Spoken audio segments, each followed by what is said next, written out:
열왕기하 22장 2절 말씀입니다. 제가 봉독해 드리도록 하겠습니다.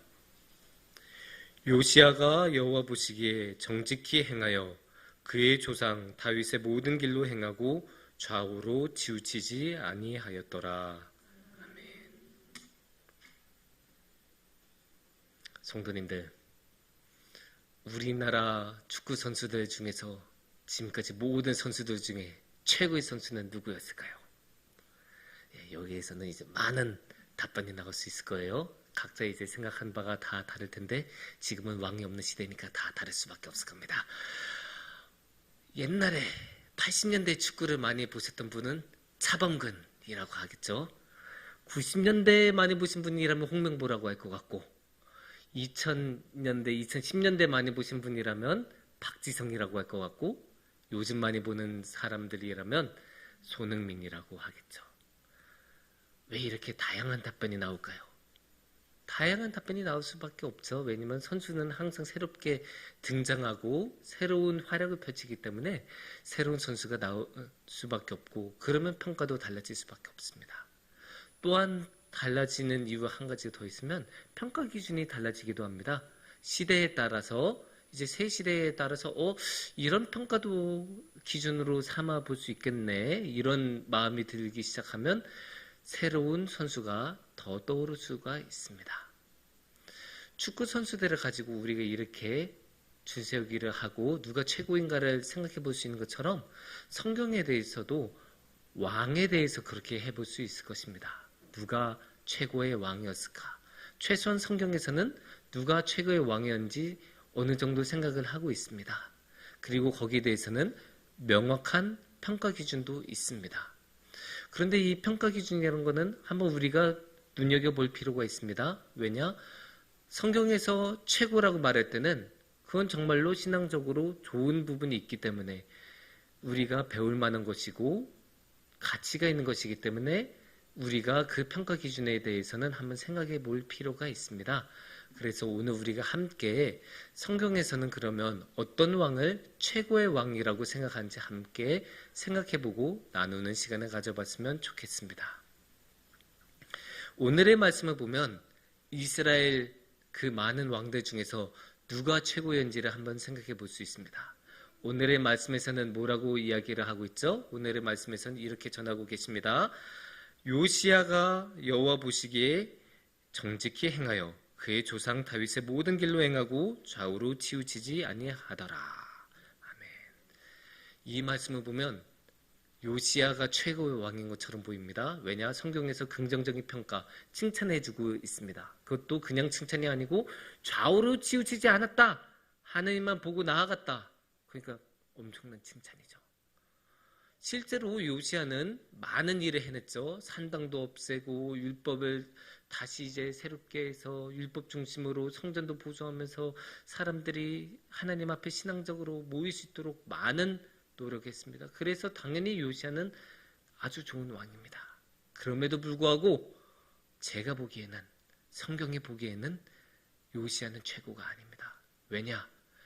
요시야를 이렇게 좋은 평가를 할 때 뭐라고 했죠? 다윗의 길로 행하였다라고 하지 않았습니까? 그러니까 어떤 왕이 좋은 왕이냐 좋지 않은 왕이냐의 평가는 어떻게 되냐? 다윗이 기준이 되는 거예요. 다윗을 따라가면 좋은 왕이고 다윗을 따라가지 않으면 나쁜 왕이 되는 거예요. 그렇게 보면 최고의 왕은 누구예요? 다윗이라고 할 수 있습니다. 그 이후에 모든 왕들의 모범이 되고 그 모든 왕들의 기준이 되었기 때문입니다. 그렇다면 우리는 한번 당연히 생각해 봐야죠. 왜 성경은 다윗을 평가 기준으로 삼았을까? 이 외에 대해서는 우리가 많은 생각을 해볼 수 있어요. 왜냐? 다윗에 대해서는 아주 많은 이야기들이 성경에 담겨 있고 다윗의 삶에 대해서는 아주 상세하게 기록하기 때문이에요. 그렇다면 이 다윗의 인생도 항상 똑같지는 않았을 거예요. 우리가 주식에도 고점하고 저점 같은 이야기를 하는데 이 다윗의 인생에서 신앙적으로 고점도 있을 거고 신앙적으로 저점도 있었을 것입니다. 그러면 이것을 한번 같이 살펴보면 좋을 거예요. 신앙적으로 다윗 왕의 최고의 순간, 고점, 선수로 말하자면 전성기는 언제라고 해볼 수 있을까요? 뭐 여러 가지 순간이 있겠지만 골리앗과의 싸움을 한번 생각해 볼 수 있을 것입니다. 단순히 그 골리앗이라는 엄청난 상대를 이겨서가 아니에요. 사무엘상 17장 26절에 보면 이런 말씀이 나옵니다. 다윗 곁에 서 있는 사람들에게 말하여 이르되 이 블레셋 사람을 죽여 이스라엘의 치욕을 제거하는 사람들에게는 어떤 대우를 하겠느냐? 이 할례받지 않은 블레셋 사람이 누구이기에 살아계시는 하나님의 군대를 모욕하겠느냐? 여기서 중요한 거는 다윗이 왜 골리앗하고의 싸움에 임했는가예요. 왜냐? 저 블레셋 사람이 살아계신 하나님의 군대, 그러니까 살아계신 하나님을 모욕했다. 이거예요. 아니 누가 봐도 골리앗은 엄청난 장수고 키가 큰 엄청난 장수인데 다윗은 어린아이였다고 하잖아요. 아니 저 어린 꼬마하고 저런 골리앗하고 싸우면 당연히 골리앗이 이길 수밖에 없다는 거 누구나 다 아는 사실인데도 다윗은 그런 거 신경 쓰지 않아요. 다윗한테 중요한 거는 저 사람이 하나님을 모욕했다. 이거 하나만 머릿속에 딱 가지고 그냥 싸움에 나가는 거예요. 그러니까 이거는 정말로 신앙적으로 엄청난 결단이라고 할 수 있죠. 자신이 죽을 수 있는 그 위협에도 무릅쓰고 그냥 나아가는 거니까요. 단지 하나님의 명예를, 하나님의 영광을 지켜내기 위해서. 근데 이렇게 말씀하실 수도 있어요. 아니 근데 그거는 다윗이 왕이 되기 전의 일이 아닙니까? 아, 예, 맞아요. 그럼 그거는 골리앗과의 싸움은 옆으로 치워두고 그러면 어떠한 고점을 말해볼 수 있을까요? 언약궤를 다시 가지고 왔을 때의 모습이라고 해볼 수 있을 것도 같습니다. 그때의 모습이 어땠을까요? 사무엘하 6장 14절을 보면 이렇게 나옵니다. 사무엘하 6장 14절이 뭔가 자막에 실수가 있었나 보네요. 죄송합니다. 사무엘하 6장 14절에서는 다윗이 어떻게 하냐? 다윗이 여호와 앞에서 힘을 다하여 춤을 추는데 그때 다윗이 배에 에봇을 입었더라. 다윗이 여호와 앞에서 힘을 다하여 춤을 추었다고 해요. 자신의 온 마음, 온 힘을 다해서 춤을 췄습니다. 왜? 저 언약궤가 온 게 너무 기뻐서. 언약궤는 하나님의 상징이었죠. 그러니까 하나님께서 우리와 함께 하셨다는 게 너무 기쁘고 드디어 제자리로 왔다는 그 마음이 너무너무 기뻐서 왕이 때도 불구하고 춤을 췄어요. 자신의 지위 이런 거 하나 체면 신경 쓰지 않고 그냥 막 춤을 추는 거예요. 하나님과 함께하는 게 너무 기뻐서. 그러니까 당연히 신앙적으로 고점이라고 말할 법도 합니다. 그러면 반면에 신앙적으로 저점이라고는 언제를 말할 수 있을까요? 그 끔찍했던 여러분 모두 아실만한 밧세바 사건. 밧세바 사건을 말해볼 수 있을 것입니다.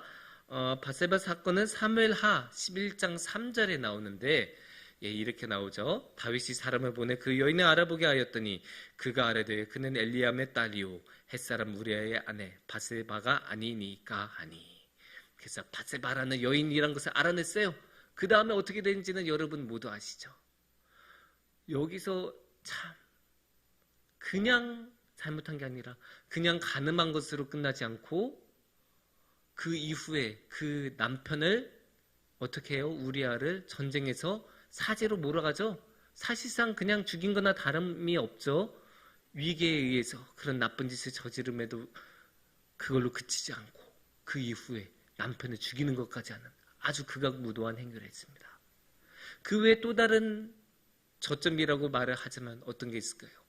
인구조사 사건이 있습니다. 인구조사 사건은 역대상 21장 1절에 나온대요.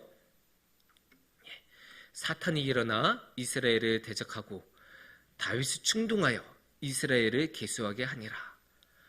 성경 말씀에서 대놓고 이거는 사탄의 일이라고 했으니까 사탄에 사로잡혀서 행한 일이니까 얼마나 저점이에요. 평소에 아무리 좋은 사람이었어도 사탄에 사로잡혀서 행동하면 당연히 악한 행동을 할 수밖에 없죠. 그래서 옆에서 그 21장 3절을 보면 요압이 말리거든요. 요압이 아뢰되 하나님께서 그 백성을 지금보다 100배나 더하시기를 원하나이다. 내 주 왕이여 이 백성이 다 내 주의 종이 아니니까 내 주께서 어찌하여 이 일을 명령하시나이까? 어찌하여 이스라엘이 범죄하게 하시나이까? 이렇게까지 말려요. 아니 사실 아랫사람이 윗사람, 신하가 왕의 명령에 이렇게 토를 달기가 쉽지 않잖아요. 그럼에도 불구하고 요압은 토를 달고 하지 말라고 강권을 해요. 왜냐? 잘못된 게 보이니까. 그 정도로 이게 잘못된 일임에도 불구하고 다윗은 그 일을 밀어붙이고, 그래서 결과적으로 수많은 이스라엘 민족이 죽는 그런 결과를 맞이합니다. 그러니까 이것도 하나의 굉장히 큰 저점이라고 말을 해볼 수 있을 것입니다. 이렇게 보면 다윗의 이런 인생을 보면 고점에서 보면 확실하게 신앙에 귀감이 되는 건 맞는데, 이 저점을 보면 어떻게 저럴 수 있을까 싶죠. 우리가 생각할 수도 없는 그런 수준의 악행을 저질러요. 왜냐? 왕의 권력을 가지고 하는 거니까. 왕의 권력을 가지고 그런 악행을 저지르니까 우리 같은 일반인으로서는 생각할 수도 없는 그런 큰 스케일의 악행들이 나오는 거죠. 그런데도 하느님께서는 이 다윗을 이 저점에도 불구하고 최고의 왕이라고 여기시고 왕들의 기준으로 삼으셨어요. 여기서 우리가 중요한 하나님의 평가 기준을 평가 방식을 하나 생각해 볼 수 있습니다. 하나님께서는 사람을 저점만으로 평가하시지는 않습니다. 이게 중요해요. 사실 저점만으로 평가하는 것은 우리 사람들에게는 굉장히 익숙해요. 왜냐? 우리는 다른 사람을 깎아내리는 것을 굉장히 좋아하는데, 딱 하나만 걸리면 옳았구나 하면서, 그래? 쟤 음주운전 아웃, 쟤 뭐 잘못했어 아웃, 이래가 그냥 끝, 평가가 끝. 그리고 그 사람이 다시는 좋은 행동을 할 수 있는 그 모든 가망과 가능성을 싹 없애버려요. 물론 그렇게 평가할 수도 있어요. 근데 그게 그 평가 방식을 자신한테 적용하기 시작하면 굉장히 문제가 될 수 있어요. 왜냐? 사탄은 우리에게 끊임없이 속삭여요. 넌 어차피 안 돼. 넌 그 정도야. 네가 그렇지 뭐. 끊임없이 속삭여요. 그래서 우리가 한번 나쁜 일을 저지르잖아요. 거기서 못 벗어나게 만들어요. 그 저점에서 계속 머무르고 그 저점을 극복하지 못하도록 만드는 게 사탄의 방식이고, 그래서 이 저점에서 절대로 못 벗어나게 계속 매이게 만드는 게 사탄의 방식입니다. 그래서 우리는 당연히 그 방식을 따라가면 안 돼요. 그래서 우리는 저점만으로 사람을 평가하는 그런 방식은 피해야 합니다. 물론 이렇게 말씀드렸다고 해서 성경에서 이런 저점을, 그리고 저점에서 저질렀던 그 큰 죄악들을 없는 것으로 여긴다 이런 말이 아니에요. 성경은 당연히 죄악을 중요하게 여겨요. 엄중하게 여기시고 항상 죄악에 대해서 민감하게 반응하시는 게 성경의 말씀이에요. 그런데도 불구하고 왜 그러면 하나님께서는 다윗을 최고의 왕으로 여기셨을까? 당연히 의문이 생길 수밖에 없죠. 아니 생각해보면 다윗 옆에 다른 왕들도 있죠. 특히 사울이나 여로보암 왕은 자신들이 저지른 죄악 때문에 어떻게 해요? 왕위를 잃었잖아요. 사울은 왜 왕위를 잃었어요? 제사장 대신에 자기가 제사를 집전해서, 그리고 하나님께서 진멸하라고 했는데 진멸하지 않아서. 여로보암은 왜 왕위를 빼앗겼어요? 하나님께서 세웠던 율법에 따라서 명절 같은 거를 진행하지 않고 자기 멋대로 날짜를 바꾸고, 또 제사장도 레위인들이 아닌 다른 가문을 정하고, 그렇게 제멋대로 제사를 바꿔서, 이것들도 굉장히 큰 죄인데 이 죄악이 다윗이 저점에서 질렀던 죄악보다 과연 클까? 당연히 의문을 가질 수 있어요. 왜냐하면 다윗이 저질렀던 죄악도 너무나 컸던 죄악이기 때문에 사울이나 여로보암의 죄보다 큰가 작은가 우리가 감히 평가를 할 수 없을 정도로 막상막하이기 때문이에요. 그런데도 불구하고 왜 하나님은 그럼에도 불구하고 다윗은 최고라고 여기시고 사울과 여로보암은 왕위를 빼앗으셨는가? 이유는 한 가지 말씀드릴 수 있어요. 왜냐? 다윗은 회개를 했어요. 다윗은 처절하게 회개를 했어요. 자신의 잘못을 깨달은 순간 정말로 자신이 큰 죄악을 저질렀던 것을 깨닫고 통회하고 금식하고 자신이 할 수 있는 모든 것을 다해서 하나님 앞에 회개를 했어요. 그래서 심지어 시편까지 지을 정도로 자신의 모든 것을 내놓고 하나님 앞으로 나오잖아요. 하지만 사울 어땠어요? 자기 변명만 해요. 여로보암 했어요? 절대 회개하는 모습이 안 나와요. 그냥 끝까지 자신이 잘했다라고만 말해요. 자신 잘못 없었다, 그럴 수밖에 없었다, 말만 많고 하나님을 향한 회개 마음은 조금도 없어요. 이런 차이가 어디서 나온 걸까요? 이 근본적인 차이는 하나님을 사랑하는 마음에서 나와요. 다윗에게는 그만큼 그 깊은 곳에는 그 마음의 중심에는 하나님을 향한 사랑이 있었어요. 비록 지금은 그 사랑을 잊어먹고 다른 많은 욕망과 다른 죄악에 휩싸여서 죄악을 저지르더라도 그래도 그 중심에는 그 사랑이 있었기 때문에 그 죄악에도 불구하고 다시 하나님께 돌아올 수 있었어요. 하지만 사울 자기만 있었어요. 자기 아니면 신경 썼어요. 여로보암 자기 왕국만 신경 썼어요. 그러니까 하나님 앞으로 돌아올 수 없는 거예요. 다윗이 얼마나 하나님 앞에 그래도 그 하나님의 마음을 가지고 있었냐 알아볼 수 있는 게 사무엘하 12장 5절을 보면 알 수 있어요. 다윗이 그 사람으로 말미암아 노하여 나단에게 이르되 여호와의 살아계심을 두고 맹세하노니 이 일을 행한 그 사람은 마땅히 죽을지라. 이게 무슨 말씀이냐? 바세바 사건이 일어난 뒤에 그 끔찍한 일이 다 끝난 뒤에 나단이란 예언자가 딱 다윗에게 와서 한 가지 이제 비유를 들죠. 그 비유를 들고 나니 어우 그거 진짜 나쁜 놈이네 하면서 다윗이 그 죄진 사람 반드시 죽여야 된다라고 말할 정도예요. 자기 자신이 그 사람인 줄도 모르고. 그러니까 다윗은 그 판단하는 것 자체는 정상적으로 어쩌면 작동하고 있었던 거예요. 그 순간에 악에 사로잡혀서 그게 작동을 안 했을 뿐이지 그 하나님의 그 율법이나 하나님의 향한 그 생각 자체는 마음속에 계속 있었던 거예요. 사실 다윗이 살면서 많은 잘못도 저질렀죠. 사실 생각해보면 사울 왕이 죽었다는 소식을 전해준 사람, 그 전해준 사람은 어떻게 해요? 다윗이 단칼에 죽이죠. 다윗이 죽인 건 아니고 죽이라는 명령을 내리죠. 그거 어떻게 보면 잘못된 거잖아요. 왜냐? 그 사람이 사실은 죽였던 게 아닌데 그러면 엠몬 사람을 죽인 거 아니에요 원래? 그런데 성경에서는 그거를 죄악이라고 평가하지 않아요. 어디에서도. 사무엘하 1장 16절을 보면 그 말씀이 나오는데 다윗이 그에게 이르기를 내 피가 내 머리로 돌아갈지어다 내 입이 내게 대하여 증언하기를 내가 여호와의 기름 부음 받은 자를 죽였노라 함이니라 하였더라. 이 이유 때문에 다윗이 그 사람 죽이잖아요. 네가 어떻게 감히 하나님의 기름 부음 받은 자를 죽일 생각했냐? 그렇게 죽일 생각을 할 수 있어? 너 심지어 이스라엘 사람도 아니고 아말렉 사람이라면서 어떻게 감히 그럴 수 있어?